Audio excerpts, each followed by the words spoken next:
السلام عليكم ورحمة الله تعالى وبركاته. بسم الله الرحمن الرحيم. رياض الصالحين பாடம் 87. இந்த ரியாது சாலிஹீன் கிதாபினுடைய 87ஆம் நாள் பாடத்தில் நாம் அமர்ந்திருக்கின்றோம். இந்த பாடத்தில் நன்மையான வழிகள் அதிகம் என்ற தலைப்பின் கீழ் வரக்கூடிய அமையக்கூடிய அந்த ஹதீஸுகளை பற்றி நாம் பேசிக் கொண்டிருக்கின்றோம். அல்ஹம்துலில்லாஹ். நம்முடைய ஜாமியா ரகீப் எஜுகேஷனல் ட்ரஸ்டின் மூலமாக பல தீன் சம்பந்தப்பட்ட சேவைகளையும் பல துன்யா சம்பந்தப்பட்ட சேவைகளையும் நாம் செய்து கொண்டிருக்கின்றோம். இந்த சேவைகள் எவ்வித தொய்வின்றி தொடர்ந்து நடைபெறுவதற்காக நீங்கள் துஆ செய்யுங்கள், இன்னும் ஆதரவு தாருங்கள். நன்மையில் ஒன்று சேருவோம், முந்திக் கொள்வோம். உங்களுடைய நன்கொடைகளை எங்களுக்கு நீங்கள் வழங்க விரும்பினால் எங்களுடைய பேங்க் அக்கவுண்ட் டீட்டெயில்ஸ், வங்கி முகவரிகள் இங்கு கொடுக்கப்பட்டிருக்கின்றது. இது அல்லாமல் இங்கு QR ஸ்கேனும் கொடுக்கப்பட்டிருக்கின்றது. இதன் மூலமாக நீங்கள் ஸ்கேன் செய்தும் உங்களுடைய நன்கொடைகளை எங்களுக்கு நீங்கள் தாராளமாக வழங்கலாம். அல்லாஹு தஆலா இதன் மூலம் உங்கள் வாழ்நாளை மென்மேலும் பரக்கத்தாக்கி வைப்பானாக. ஆமீன் ஆமீன் யா ரப்பல் ஆலமீன். இப்பொழுது இந்த ரியாது சாலிஹீனுடைய 87ஆம் நாள் பாடத்தில் நாம் ஒரு ஹதீஸை பற்றி நாம் பேச இருக்கின்றோம். அந்த ஒரு ஹதீஸானது ஒரு மனிதர் கற்றுத்தந்த பாடம் என்ற தலைப்பின் கீழ் இந்த ஹதீஸ் அமையக்கூடியதாக இது இருக்கின்றது. அப்போ இந்த ஹதீஸ்ல ஒரு சம்பவத்தை பற்றி நமக்கு சொல்றாங்க. ஒரு மனிதரை குறித்தான அவருடைய வாழ்வையும் அவர் தன்னுடைய வாழ்நாளில் எதை செய்யக்கூடியவராக இருந்தார், என்ன விஷயங்களை எல்லாம் மேற்கொண்டவராக இருந்தார் என்பதை இங்கே நமக்கு கற்றுத்தராங்க. அப்போ இந்த ஹதீஸினுடைய அறிவிப்பாளரான உபய் இப்னு கஅப் ரலியல்லாஹு அன்ஹு அவங்க சொல்றாங்க, மதீனாவுல ஒரு மனிதர் இருந்தார். ஒரு மனுஷன் மதீனாவுல இருந்தார். அவர் எப்படிப்பட்ட மனிதர்னு சொன்னா, பள்ளிவாசலுக்கும் அவர் வீட்டுக்கும் அவ்வளவு தூரமாக இருக்கும். அவ்வளவு தூரமாக இருக்கக்கூடிய நபரை என் வாழ்நாள் நான் பார்த்ததே கிடையாது. அவ்வளவு தூரம், பள்ளிவாசலுக்கு வீட்டுக்கும் பார்த்தா ரொம்ப தூரமா இருக்கும். அவ்வளவு தூரமாக இருக்கக்கூடிய வீடு இருக்கக்கூடிய ஒரு நபராக அவர் இருக்கிறார். இன்னும் சொல்ல போனா, அவ்வளவு தூரமாக இருந்தாலும் பள்ளிவாசலுக்கு வந்து அவருடைய எல்லா தொழுகைகளையும் அவர் நிறைவேற்றக்கூடியவராக இருந்தார். இப்போ எல்லா வக்தையும் தொழுவாரு, எதையும் தவறு விட மாட்டாரு, எதையும் மிஸ் பண்ண மாட்டாரு. கரெக்டா எல்லா தொழுகைக்கும் ஜமாத்தோட வந்து நிற்கக்கூடியவரா இருப்பாரு. அப்படி இருந்த அந்த நபர்கிட்ட நான் போய் சொன்னேன், உங்க வீட்டுக்கும் பள்ளிவாசலுக்கும் ரொம்ப தூரமா இருக்குதே, எப்படி நீங்க நடந்து வரீங்க? இது ரொம்ப சிரமமானதாச்சே. அதனால் உங்களுடைய சிரமத்தை குறைத்துக் கொள்வதற்காக நீங்கள் ஒரு கழுதையை நீங்க வாங்கிக் கொள்ளலாம் தானே. ஒரு கழுதையை நீங்க விலைக்கு வாங்குனீங்கன்னு சொன்னா அதுல நீங்க பயணம் செஞ்சு பள்ளிவாசலுக்கு வரலாம். நைட்டு சமயத்துல, இரவு சமயத்துல உங்களுக்கு இருட்டாக இருக்கக்கூடிய அந்த நேரத்துல ஏதாவது ஒரு ஆபத்து ஏற்படக்கூடும். அதனால் அந்த ஒட்டகத்தின் மேலேறி நீங்கள் பயணித்தவர்களாக வந்தீர்கள் என்று சொன்னால் நீங்கள் பாதுகாக்கப்படலாம். இல்ல சுட்டெரிக்கக்கூடிய இந்த மதினாவினுடைய அந்த பூமி, அந்த பூமியில அப்போ அந்த வெயிலுடைய கடுமையான வெயில் இருக்கக்கூடிய அந்த சமயத்திலையும் அந்த ஒட்டகம் உங்களுக்கு யூஸ் ஆகும் இல்லையா? அதுல நீங்க பயணம் செஞ்சு வரத்துக்கு உங்களுக்கு ரொம்ப ஈஸியா இருக்கும் இல்லையா? அதனால் நீங்கள் ஒரு ஒட்டகத்தையே வாங்கி கொள்ள வேண்டியதானே அப்படின்னு நான் அவர்கிட்ட சொன்னேன். இப்போ அந்த நபர் எனக்கு சொன்னாரு, பள்ளிவாசலுக்கு ரொம்ப பக்கத்துல என் வீடு இருக்கிறத நான் ரொம்ப வெறுக்கிறேன். பள்ளிவாசலுக்கு ரொம்ப அருகில என் வீடு இருந்துச்சுன்னு சொன்னா நான் பள்ளிவாசலுக்கு உடனே நடந்து வரக்கூடியவனாக இருக்கிறேன். அப்படியே அதுவே பள்ளிவாசலுக்கும் என் வீட்டுக்கு ரொம்ப தூரமா இருந்துன்னு சொன்னா நான் ரொம்ப நேரம் நடந்து வரக்கூடியவனா இருப்பேன். பள்ளிவாசலுக்கும் என்னுடைய வீட்டிற்கும் நான் எடுத்து வைக்கக்கூடிய ஒவ்வொரு காலடிகளையும் அல்லாஹு தஆலா எனக்கு நன்மையாக மாற்றி தருவதை தான் நான் விரும்பக்கூடியவனா இருக்கிறேன். இப்போ நான் ஒவ்வொரு படியாக, நான் ஒவ்வொரு அடியாக நான் அந்த பள்ளிக்கு என்னுடைய கால் வைத்தே நான் வரக்கூடியவனா இருப்பேன். அந்த ஒவ்வொரு அடிக்கும் அல்லாஹு தஆலா எனக்கு நன்மை எழுதக்கூடியவனாக இருப்பான். அந்த ஒரு விஷயத்தை தான் நான் விரும்பக்கூடியவனாக இருக்கிறேன் என்ற பாடத்தை அந்த மனிதர் கற்றுத் தந்தார். அப்போ அப்படி சொல்லிட்டு ஒரு விஷயத்தை சொல்றாங்க. இததான் ரசூல் ஸல்லல்லாஹு அலைஹி வஸல்லம் அவர்கள் எனக்கு சொன்னார்கள். நீங்கள் இப்படி செய்யக்கூடிய அமலை நீங்கள் தொடர்ந்து செய்து வாருங்கள். ஏனென்றால் நீங்கள் என்ன ஒரு நாட்டத்தை நீங்கள் எதிர்பார்க்கின்றீர்களோ அது உங்களுக்கு நிறைவேறக்கூடியதாக இருக்கும். இன்னும் அல்லாஹு தஆலா உங்களுக்கு எல்லா விஷயத்தையும் ஒன்று திரட்டி தருவான். நீங்கள் செய்த இந்த காரியத்திற்காக, செய்யக்கூடிய இந்த காரியத்திற்காக எல்லா நன்மைகளையும் உங்களுக்கு ஒன்று திரட்டி அல்லாஹு தஆலா தரக்கூடியவனாக இருக்கிறான்.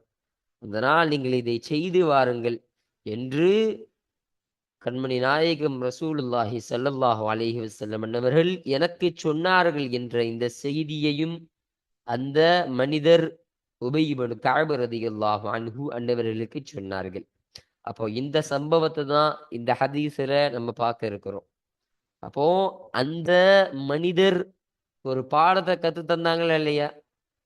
இப்படி நடப்பதின் மூலமாக இவ்வளவு சிறப்பு இருக்குது. ஸல்லல்லாஹு அலைஹி வஸல்லம் அவங்களே எனக்கு இதே மாதிரி ஒரு வார்த்தையை சொல்லியிருக்காங்க. அல்லாஹு தஆலா நான் நடக்கக்கூடிய ஒவ்வொரு நடைக்கும் எனக்கு நன்மை எழுதி வைக்கக்கூடியவனா இருக்கிறான். அப்போ இந்த ஒரு பாடத்தை நாமும் செய்ய வேண்டும் என்ற ஒரு விஷயத்தை அந்த மனிதர் நமக்கு கற்றுத் தருகிறார். அப்போ இந்த மாதிரி மனுஷங்களை நம்ம பார்க்கும்போது அவரவே அவரே அப்படி நடந்து போனாருன்னு சொன்னா, அவ்வளவு தூரம் நடந்து போறான்னு சொன்னா, இப்பெல்லாம் நமக்கு தெருவுக்கு தெருவுக்கு பள்ளிவாசல் இருக்கு. ஒவ்வொரு ஊர்ல எத்தனையோ பள்ளிவாசல்கள் நிறைந்து இருக்கக்கூடிய ஒரு சூழ்நிலை இந்த காலத்துல இருக்கு. அப்படி இருக்க நம்மளாம் ரொம்ப தூரம் நடக்க வேண்டிய அவசியமே கிடையாது.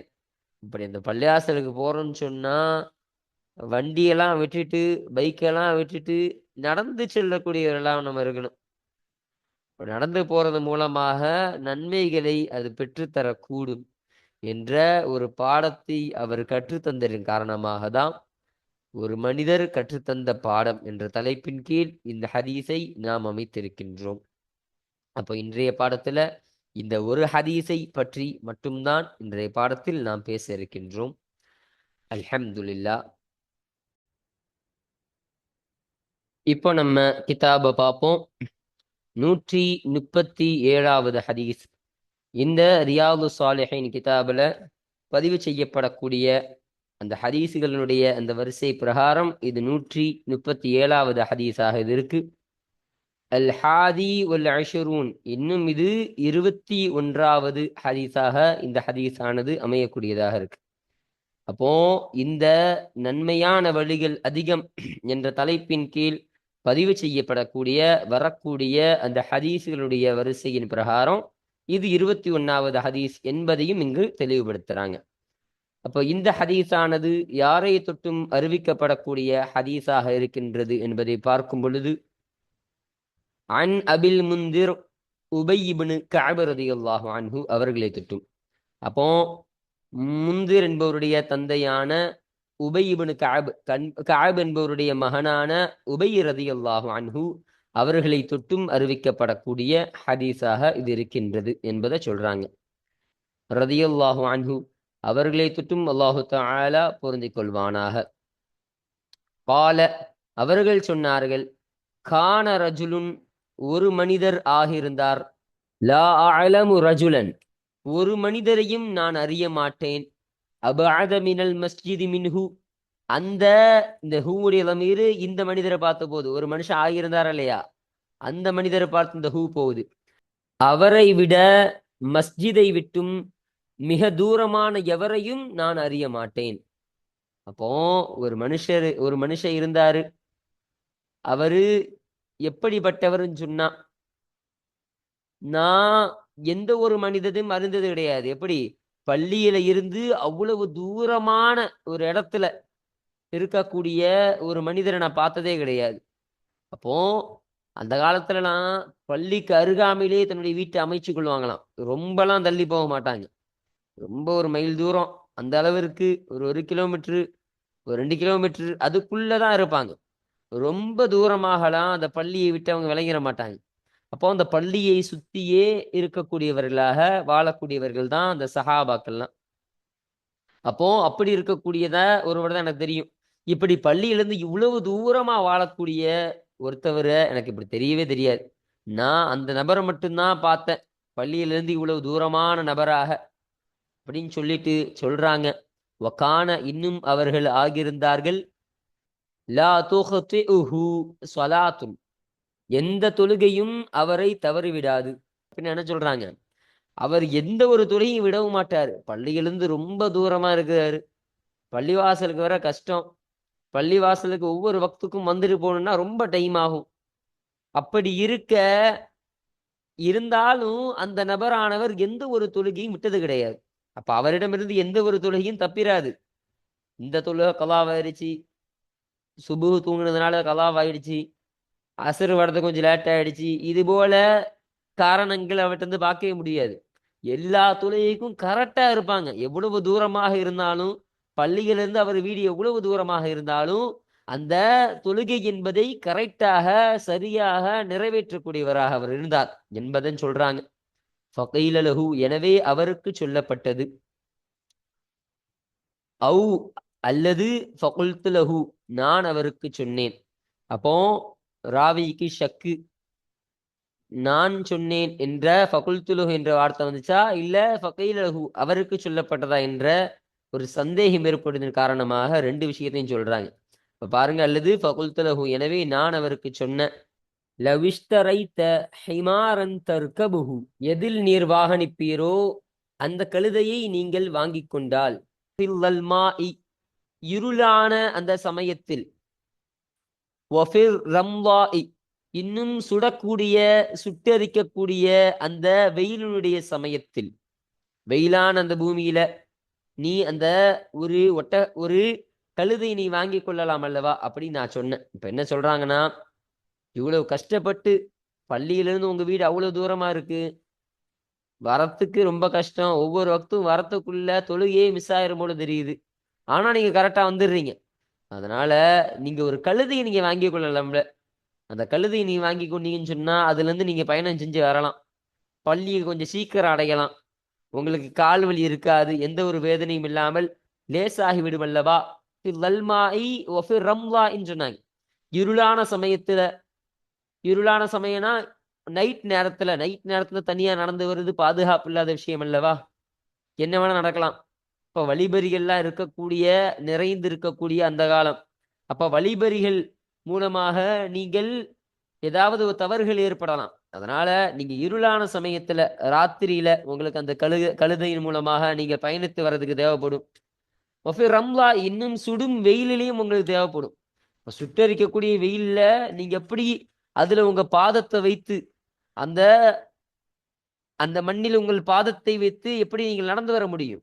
அதனால அந்த கழுதியை வாங்கிக்கிட்டீங்கன்னு சொன்னீங்கன்னா, நைட்டுக்கு துணையாக, ராத்திரிக்கு பாதுகாவலாகவும் அது இருக்கும், உங்கள் காலுக்கு வெயிலுக்கு பாதுகாவலாகவும் அது இருக்கும் அப்படின்னு நான் சொன்ன பொழுது, ஃபகால, எனவே அவர் சொன்னார், மா யசுருனி, என்னை சந்தோஷம் அடையவில்லை, என்னை சந்தோஷப்படுத்தியது இல்லை, அன்ன மன்சிலி, நிச்சயமாக என்னுடைய வீடு என்பது, இலா ஜம்பில் மஸ்ஜிதி, பள்ளிக்கு அருகாமையில் என்னுடைய வீடு இருப்பது என்பது என்னை சந்தோஷம் அடைய செய்யாது. இப்ப என்ன சொல்றாங்கன்னா, பள்ளி பக்கத்துல என் வீடு இருக்குன்னு சொன்னா, எனக்கும் என் வீட்டுக்கும் ரொம்பலாம் தூரம் இல்லாம பள்ளிக்கு அடுத்தே என் வீடு இருக்குதுன்னு சொன்னா, அந்த விஷயத்தை நான் வெறுக்கக்கூடியவனா இருக்கிறேன். அந்த விஷயம் எனக்கு சந்தோஷம் தராது.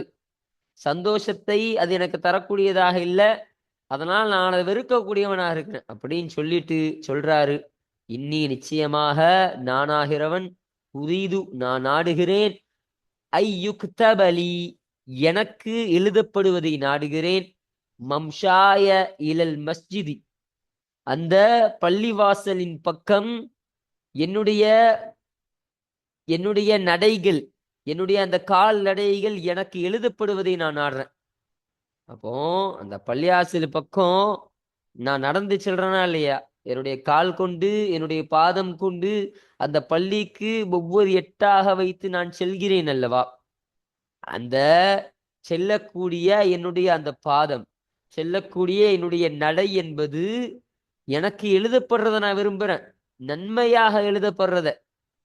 அப்போ நான் பள்ளியாசல் எனக்கும் என் வீட்டுக்கும் பள்ளியாசலுக்கும் என் வீட்டுக்கும் ரொம்ப தூரமா இருக்கிறது காரணமாக தான் நான் பள்ளிக்கு இப்படி நடந்தே வரக்கூடியவனா இருக்கிறேன். அப்படி நான் தூரமாக இருக்கிறதுனால நான் ஏதோ ஒரு வாகனத்துல என்னால வர முடியும். தூரமா இருக்குதான், கால் வலிக்கும் தான், வேதனை ஏற்படும் தான், நடந்து வரலாம். ஆனால் நான் நடந்து வராம அந்த ஆனால் நான் எந்த ஒரு பயணத்திலும் வாகனத்திலும் வராம நான் நடந்து வரக்கூடியவனாக இருப்பேன்.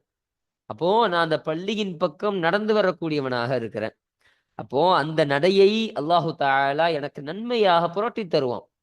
நன்மையாக எனக்கு எழுதி வைப்பானா இல்லையா, அந்த எழுதுதலே தான் நான் நாடுகிறேன். எனக்கு அதுதான் எனக்கு வேணும், அதுதான் எனக்கு பிரியமுள்ளதாக இருக்கு. இன்னும் இன்னும் என்னுடைய மீளுதலையும் அவன் எழுதி வைப்பதை, இதா ரஜஅது இலா அஹ்லி அப்போ என்னுடைய குடும்பத்தாரின் பக்கம் நான் மீண்டு வந்த பொழுது அந்த என்னுடைய மீளுதல். அப்போ பள்ளிக்கு நான் போறது, பள்ளியை நோக்கி நான் ஸ்டெப்பா எடுத்து வச்சு போறேனா இல்லையா, அந்த நடையையும் எனக்கு அல்லாஹு தாலா நன்மையாக எழுதி தரதை நான் ஆடுறேன். இன்னொன்னு, அந்த பள்ளியிலிருந்து என் குடும்பத்தார் இடத்துல நான் மீண்டு வரனா இல்லையா, பள்ளியை தொழுதுட்டு எல்லா இபாதத்தும் முடிச்சுட்டு அல்லாஹ் வழிபட்டுட்டு அதுல இருந்து என் வீட்டு வரைக்கும் நான் நடந்து வருவேனா இல்லையா, அப்போ அது வரைக்கும் அந்த மீளுதலையும் அல்லாஹு தாலா எனக்கு நன்மையாக புரட்டி தருவதை தான், நன்மையாக எழுதி வைக்கிறது தான் நான் நாடுறேன். நான் அதை தான் விரும்பக்கூடியவனாக இருக்கிறேன் என்பதாக சொல்லிட்டு ஒரு விஷயத்தை பதிவு செய்யறாங்க. இப்ப கால ரசூலுல்லாஹி ஸல்லல்லாஹு அலைஹி வஸல்லம், எனவே அல்லாஹுடைய தூதர் ஸல்லல்லாஹு அலைஹி வஸல்லம் அவர்கள் சொல்லி இருந்தார்கள். எப்போ நபி ஸல்லல்லாஹு அலைஹி வஸல்லம் அவர்களிடம் அந்த நபர் கொண்டு செல்லப்பட்டு நபிகளாரிடத்தில் இந்த செய்தியை சொல்லப்பட்டு பிறகு பெருமானார் சொன்ன வார்த்தை தான் கது ஜமஅல்லாஹு லக ذلك குல்லஹு என்ற வார்த்தை. அப்போ பாருங்க, இப்போ கது ஜமஅல்லாஹு லக திட்டமாக அல்லாஹு தஆலா உனக்கு சேர்த்து தருவானாக, ذلك குல்லஹு இவை அனைத்தையும் அல்லாஹு தஆலா உனக்கு சேர்த்து வழங்குவானாக, சேர்த்து தருவானாக. அப்போ இந்த தாலிக குல்லஹு என்பது நடப்பது, மீழுவது, அனைத்தின் நன்மைகளையும் என்பதாகும் என்ற அர்த்தத்தை கொண்டதாக இருக்கும். அப்போ நீ செய்யக்கூடிய இந்த செயல் என்பது ரொம்ப சிறப்புக்குரிய செயலாக இருக்கு. அதனால நீ செய்யக்கூடிய இந்த செயலை நீ கண்டினியூ பண்ணு, நீ தொடர்ந்து இதை நீங்கள் செய்யுங்கள். இந்த செயல் அனைத்தையும் அல்லாஹு தஆலா உனக்கு ஒன்று திரட்டி அதை ஒரு நன்மையாக, அதை ஒரு அந்தஸ்தாக, அதன் மூலமாக ஒரு பலாபலனை உனக்கு அல்லாஹு தஆலா ஆக்கி வைப்பானாக என்ற இந்த துஆவையும் ஸல்லல்லாஹு அலைஹி வஸல்லம் அவர்கள் எனக்கு செய்தார்கள். என்னிடத்தில் சொன்னாங்க அப்படின்னு அந்த நபர் சொன்னார்கள் என்ற இந்த செய்தியை தான் இந்த ஹதீஸ்ல நமக்கு பதிவு செஞ்சு தராங்க. ரவாஹு முஸ்லிம், இந்த ஹதீஸனை முஸ்லிம் ரஹமத்துல்லாஹி அலை அவர்கள் அறிவித்தார்கள். அப்போ இந்த ஹதீஸானது இந்த நன்மையான பாதைகள், வழிகள் அதிகம் என்ற தலைப்பின் கீழ் பதிவு செய்யப்படக்கூடிய காரணம் என்னவென்று சொன்னால், அந்த நபர் சொல்லக்கூடிய ஒரு வார்த்தை, எனக்கு பள்ளியாசல் பக்கத்துல வீடு இருக்கிறது நான் விரும்பல, அது எனக்கு சந்தோஷத்தை கொடுக்காது, ஏன்னா நான் உடனே நடந்து பள்ளிக்கு வந்துடுவேன். என் வீடு பள்ளியின் பக்கம் பள்ளியை விட ரொம்ப தூரமா இருக்கிறது காரணமாக நான் ரொம்ப தூரம் நடந்து வருவேன்.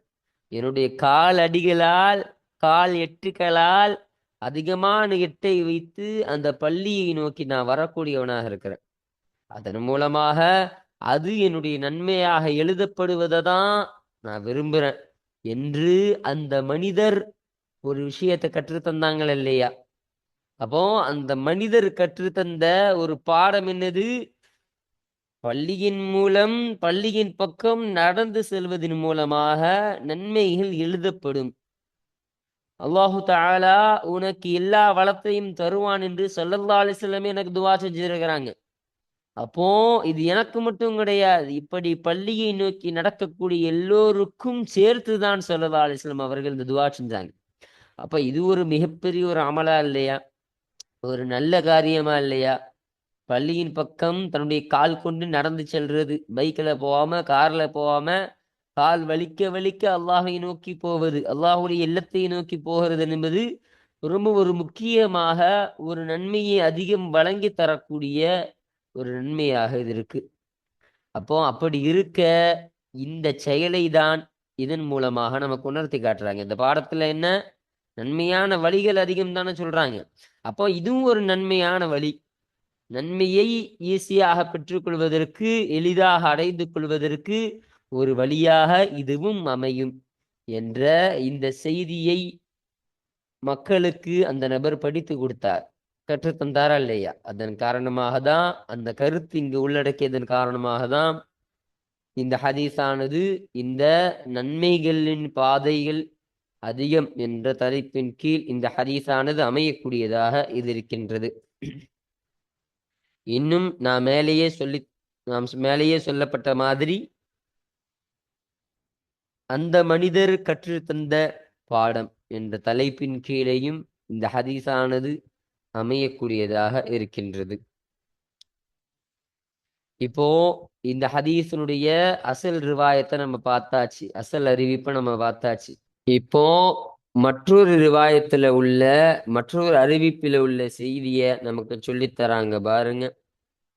வஃபி ரிவாயத்தின், இன்னும் மற்றொரு அறிவிப்பில் உள்ளது, இன்னலக நிச்சயமாக உனக்கு உண்டு, மஹதசப்த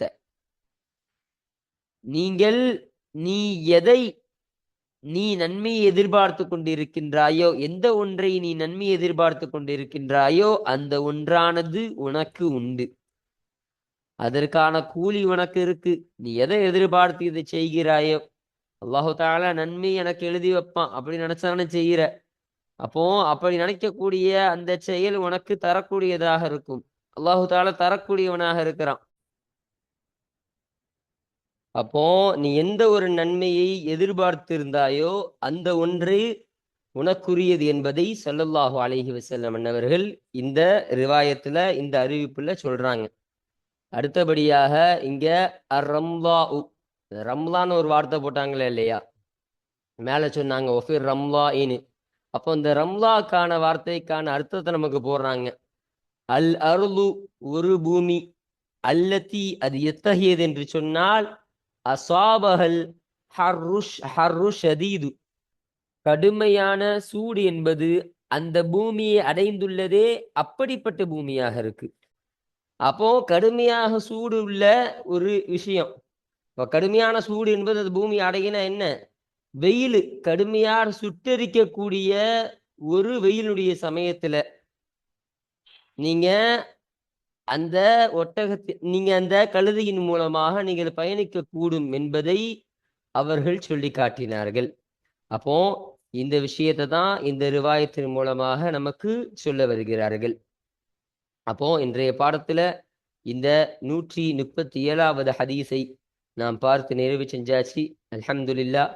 இன்ஷா அல்லாஹ் அடுத்த பாடத்துல இந்த 138வது ஹதீஸினுடைய விளக்கத்தையும் அதனுடைய தர்ஜுமாக்களையும் கூடுதல் செய்தியையும் இன்ஷா அல்லாஹ் நாம் அடுத்த பாடத்தில் நாம் பேசுவோம். வாஹிரு தஅவானா அனில் ஹம்துலில்லாஹி ரப்பில் ஆலமீன். அஸ்ஸலாமு அலைக்கும் வரஹ்மத்துல்லாஹி தஆலா வபரகாத்துஹு.